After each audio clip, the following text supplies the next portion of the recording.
नमस्कार मंडळी.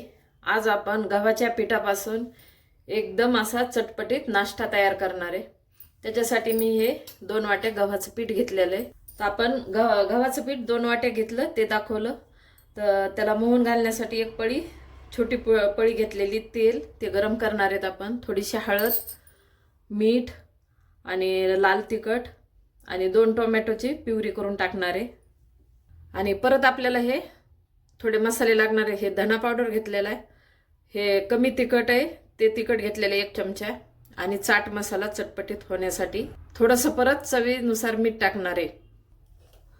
आपण आता हे 2 टोमॅटो घेतले होते त्याचे असे काप केले. आता याला मी बारीक करून घेते. आपण आता हे टोमॅटो असे बारीक करून घेतलेले. आता आपण टोमॅटो बारीक करून घेतले.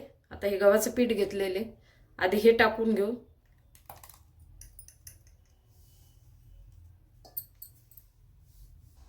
आता आपण हे लाल तिखट घेतलेलं ते टाकून घेऊ. थोडीशी हळद, मीठ टाकू चवीनुसार.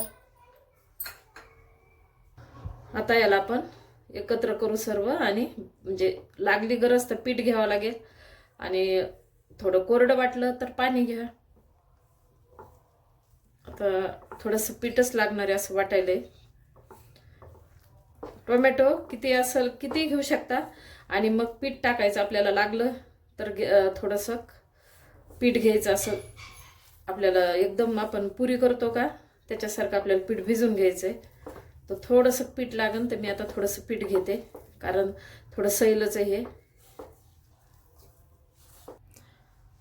उगं काहीतरी 1 मूठ असते का आपली तेवढं पीठ लागलेलं आहे, जास्त काही लागलं नाही. म्हणजे एकदम हे टोमॅटोमध्येच आपलं पीठ भिजवणं झालंय आणि दुसरं पाणी पण नाही लागलं. फक्त 1 मूठ आपल्याला पीठ लागलेलं आहे. आणि हे अशा प्रकारे पीठ भिजवून घेतलं मी. आणि तेलाचं मोहन घालायचं होतं ना, ते थोडंसं व्हिडिओमध्ये आलं नाही पण मी टाकलेलं आहे. याच्यात 1 पळी तेल गरम करून टाकलेलं आहे. छान खुसखुशीत नाश्ता तयार होतो. आता आपण याचे ना गोळे करणार आहेत. जेवढे 2-3 होते तेवढे.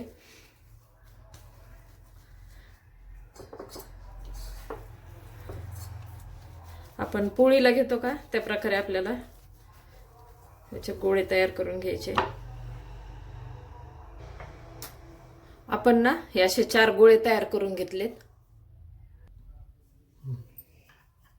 आपण आता हे 4 गोळे ठेवले होते तयार करून, त्याच्यातला 1 घेतलाय. थोडंसं गव्हाचं पीठ त्याला लावून घेतलं. आता लाटून घेऊ. आपण हे असं पूर्ण पोळीच लाटून घेतलेली.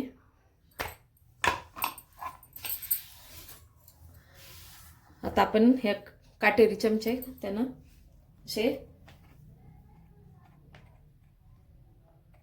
याला पूर्ण पोळीला आपण काटेने चमच्याने आपण हे असे छिद्र पाडून घेणार आहे. म्हणजे आपलं हा नाश्ता आहे ना एकदम कुरकुरीत आणि खुसखुशीत म्हणा किंवा कुरकुरीत म्हणा, तुम्हाला कुरकुरीत होणार आहे. म्हणजे फुगणार नाही काही नाही, ते छान कुरकुरीत लागेल खाताना.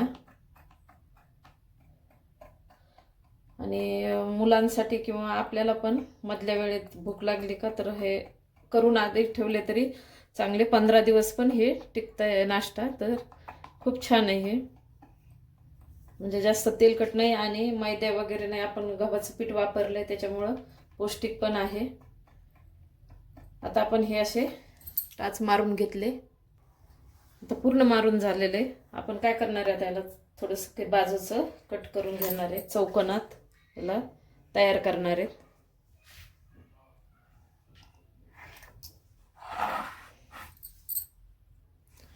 आपण याचं बाजूचं काढून टाकलं.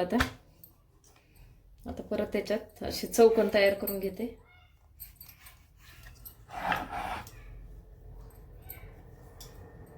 आपण काय करू आता, एकावर एक म्हणा नाही तर एक तुम्हाला जसं करता येईल तसं करू शकता. आता आपण ह्याचे असे काप करून घेणार आहेत. तुम्हाला कसा आकार द्यायचा त्याप्रमाणे देऊ शकता. मी असा आकार देणार आहे.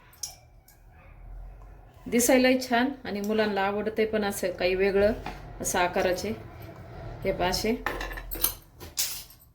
त्रिकोण म्हणा ना किंवा काही म्हणा, पण छान म्हणजे असा वेगळा काहीतरी आकार असला ना तर मुलांना पण आवडते. ते असे मी आता राहिलेले करून घेते. एक साथ आपल्याला दोन पण ठेवून मी आता करायला लागले तर दोन पण येतात, म्हणजे आपल्याला पटकन वेळ पण आपला वाचत आहे. दोन दोन केले तरी चालते असे. हे पहा, म्हणजे आपला वेळ पण वायाला जात नाही. आता आपलं हे पूर्ण लाटून आणि तयार करून झालेलं आहे. आता आपण याला तळून काढू. तेल गरम करायला ठेवलं होतं, तेल गरम झालेलं आहे.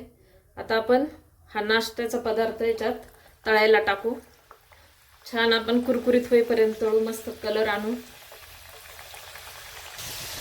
वा, काय भारी तळलंय, मस्त छान कलर आलेला आहे. आता छान कलर आलाय, काढून घेते. आता मस्त तळलेले अशा प्रकारे आता आपण सर्व तळून घेऊ. आता आपला हा नाश्ता तयार आहे तळून. तर थोडेसे आपण हे मसाले घेतले होते का, तर हे मसाले आपण याला लावून घेऊ. आता आपण हा मसाला टाकलाय तर याला असं थोडंसं ताट ठेवून असं मिक्स करून घेऊ. अशा प्रकारे गव्हाच्या पिठापासून चटपटीत नाश्ता तयार आहे. एकदा नक्की ट्राय करा आणि कमेंटमध्ये कळवा.